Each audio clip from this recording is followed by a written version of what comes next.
Okay, here we are. We're in the fifth video of a series on production functions and production economics. We left off right here. We're studying a data set, a real simplified data set, just talking about the level of fertilizer and its impact, or that input on the output, the bushels of corn. And you can equate this to any example you want. We get this same kind of relationship, and we call it the production function when we map it together, or we build a schedule, we build a line, and see the actual relationship between the input and the output in this case.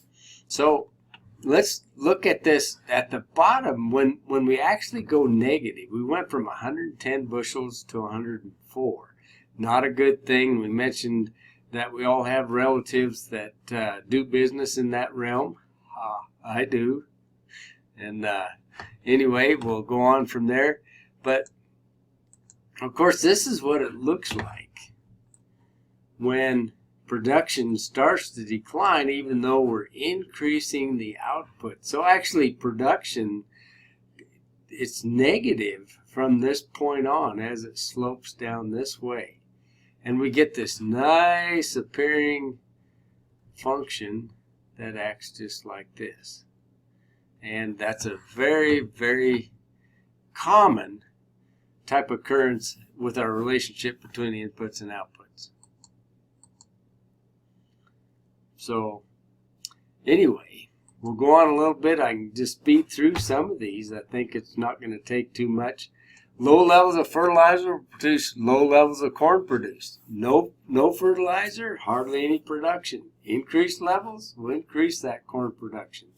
And we can talk about that. If we add too much, then we will actually go negative with the level. Adding more input doesn't always add to our output, is what we've learned from that production function. And quite a lesson, actually, when it comes right down to it. So let's study the portions of that production function. That's what's the exciting part about it. It's not like as a small business person that you're going to map this out, but you will be given the tools so you can to find out where you can produce at maximum profits with this discussion, or at least the area in which you have the highest chance of producing at a maximum profit. Okay, which is anybody in business would be interested in that level, I would think. Okay, so we have designations of different parts of this graph, and the first one is the increasing marginal returns area. And that's where we described it earlier, all through this. As we add input, right here, we add input, our relationship with output is increasing all the way to maybe here, somewhere in here, okay? And then the next level is actually called where it's a decreasing marginal returns on that function. Let's take a look at that. Decreasing marginal returns happens somewhere in here. And if you were to just kind of turn I guess maybe I need to turn my head this way a little bit so you get the right effect. But if you look at that function, and if you were to tip or just tip it, there's actually a place for a fulcrum or teeter-totter effect where things are going up at a steeper rate, and then all of a sudden they're actually coming back. And it might be about where my cursor is, about right here. We're going to be able to identify that particular point. It's a special point on this function. But anyway, anything below that is called the increasing marginal returns area. Anything above that to a certain point is called decreasing marginal returns. Then we get into the area where your crazy cousin Eddie lives, okay? And that's in the negative marginal returns area. And that's an easy one to see when you map this out.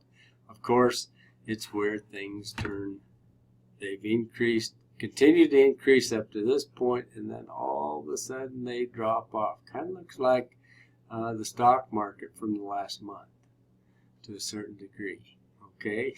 Not to remind you of that if you've got anything invested.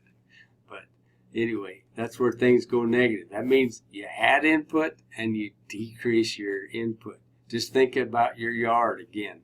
As we mentioned before, if you put too much fertilizer on there, you'll burn it and kill it. So you get less production with more. And a hard thing sometimes for people to think about until they've actually experienced it. But that's exactly what it is. You're just burning the lawn. You can't get green grass from an area that's been burned. It takes another year sometimes for it to regenerate itself. So I want to introduce you to something called marginal product. Okay? And if you've ever heard the terminology, sometimes it's out there in the business world, it's called producing at the margin. This is kind of what they're referring to, all right, is the marginal product. So the additional product associated with one additional unit of variable input. So just by definition, we know we're going to take something and divide it by something else. So in this case, we're going to take the output divided by the input and get a per unit of input actually allocation or calculation. So if that doesn't make sense, we'll show you the formula for that next. Okay, here we go. So the marginal product is actually that triangle. Of course, if you've been in math here recently, you remember that that means a change in. The change in the total product divided by the change in the variable input. So in our example, we're going to take the change in total product divided by the change in variable input. Okay, so let's go back to our data set right here, and we would measure this. Okay, and I'll just do the first one for you. So we've changed the change in input is actually 10 at each level, isn't it? So the change in input is 10 right there. And that would be your denominator in this calculation. The change in the output for this first level would be 7. So it would be 7 divided by 10.7. And I want you to calculate this. Just pause this video and actually do the calculations for the rest of this table. So I'll give you a chance to do that. Just write it down on a scratch paper, do something like that. You don't have to turn it in right now. You don't have to turn it in at all. I'll have a piece of homework for you. Okay? So that's how you do that. I'll do the second one for you. Change in input is 10 here from 10 to 20. It's a positive 10 change. And we have a change of 13. So we've got 13 divided by 10, 1.3. So we've got 0.7 at this level, and we have 1.3 units of input at this level.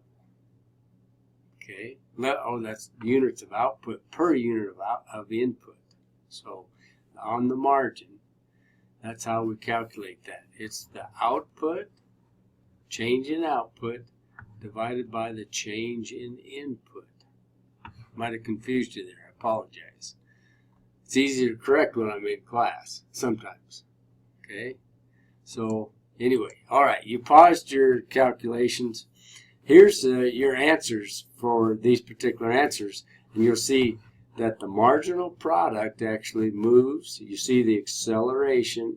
You're getting 0.7 bushels for every unit of input at this level. Okay, so at a level of 10 units of input, for every pound of fertilizer, since that's the unit, you're getting another 0.7 bushels. Now, as you go from 10 to 20, you're getting 1.3 bushels per unit of input, which would be pounds. For every pound, you're getting 1.3 bushels. And you can see from this table that we accelerate, accelerate, accelerate. Okay, remember the graph, the production function? Let me just go back there for a second. That means we're just showing that we're in this level right here. And I said that there's a special point right in here, but it's really hard to pick out. We can just kind of throw a dart at it and we get pretty close, but I want to know that point exactly. And we will be able to determine that by actually making this marginal product calculation. So here we are, we've got up to the maximum of 3 bushels of corn per unit of input. For every pound of fertilizer, we're actually realizing 3 bushels of corn. All right, then we add another 10 pounds, and for each unit from 30 to 40 units of input, we're actually getting 2.5. So we're seeing a deceleration of the actual output during that time, and this marginal product is actually showing this. Okay, and we add another 10 pounds. It's decelerating some more from 1.3 to 0.8, and it decelerates again as we put 70 pounds of fertilizer on there, and we get 0.4 bushels per pound of fertilizer. All right, until we max that production function out. We get to this point right here, and we actually go negative with our marginal product right here. When we go up to 80, we actually decrease the output as a result of putting that extra 10 pounds of fertilizer on. So that's how you calculate, and you take a look and relate this to the table that we built before by just mapping out this relationship. Now we would go ahead and map this particular marginal product right on to the production function, and we're going to find out some things. Okay, so at the height of the marginal product line, and that's what I want you to do, is actually map this out. Take a production function like we just did, map out this data set with the production function, and then map out the marginal product. And you can do this on a spreadsheet too if you're good with graphs, on building them with data sets. And you'll notice that at where this point is, where you actually go from increasing at an increasing rate to decreasing at an increasing rate, okay, at that point, your marginal product is at its maximum. Okay, and that way we can actually distinguish. If we draw a line right down here and put it right here, this is the level of input which actually distinguishes where we're seeing the first signs of deceleration. And in fact, at that very point, our acceleration is stable. We go from, on one side, the lower side of it, which is accelerating, to the other side of it, which is decelerating. Okay, and that's a very significant point. And let me ask you this question at this point, because I like to relate this to business, is the fact that what we really see is that if you're in this level of production, any levels within this range up to the point where your marginal product is maximized, and your marginal product is going to follow a kind of a curve like this and then go negative. Okay, so where that point is there, would you want to increase production during any stages below this?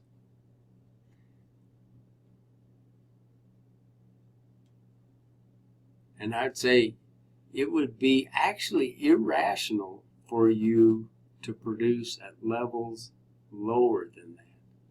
So at this level, we identify it with the max where the marginal product is maximized, right here. It would be actually irrational for you because we're becoming more and more efficient, okay, with the levels of input up to this very point. And so it becomes, it's relevant because it's irrational to stop adding fertilizer up to this point. I'm not saying that that is the point that we will maximize profit. I'm just saying we would make the decision throughout this whole process of discovering where to produce and at what level of input. Up to here, everything's gravy because we're becoming more and more efficient as we move up the levels of input of fertilizer. And then we've got to make some decisions and calculations beyond that. Okay, so we've actually identified 2 places here, and hopefully you're seeing a little bit of clarity, and I'll point them out. So we would at least want to have our production and produce at a level with input at this point, and we would not want to go any further than where it becomes negative. Okay, so we've actually identified a window of production right here. Okay, that is that the profit maximizing point can be found within this realm. We're going to have to get some cost and revenue data in order to actually distinguish where that point is. But at this point, we're actually in a funnel, and we've just narrowed that funnel down a little bit. We've gotten closer to the right answer of where profit maximization actually takes place. So that's the importance of this study, is that through a production function, we can actually identify a window of opportunity, or level of output, which will give us the chance to actually find that maximum profit. We just don't have enough quite information here. Everybody's on the edge of their seats, I'm sure, with all this. So let's take a look at a couple of things. In economics, we call this the law of diminishing marginal returns, is where the production function has a point of diminishing marginal product or returns. Okay, so where that point is that we're talking about on the production function, the one we've been showing you, where we go from accelerating to decelerating, is actually the point of diminishing marginal product, a very significant point. We also call this our inflection point. You've probably heard that before. Okay? So that point that we've been pointing at, now we can name it. That's our inflection point, if we've identified it with our marginal product. Now, again, just to go over that one more time, it's where the marginal product is at its maximum. So the level of input that the marginal product is at its maximum, if we were to map it out. And I'll get another slide in here. I don't have one in this particular set, but that you can take a look at how that maps out. Okay, so that's the point of diminishing marginal product right there. Very, very significant point, and we call it the inflection point. We can just put a point right on that function right there, and we call that our inflection point.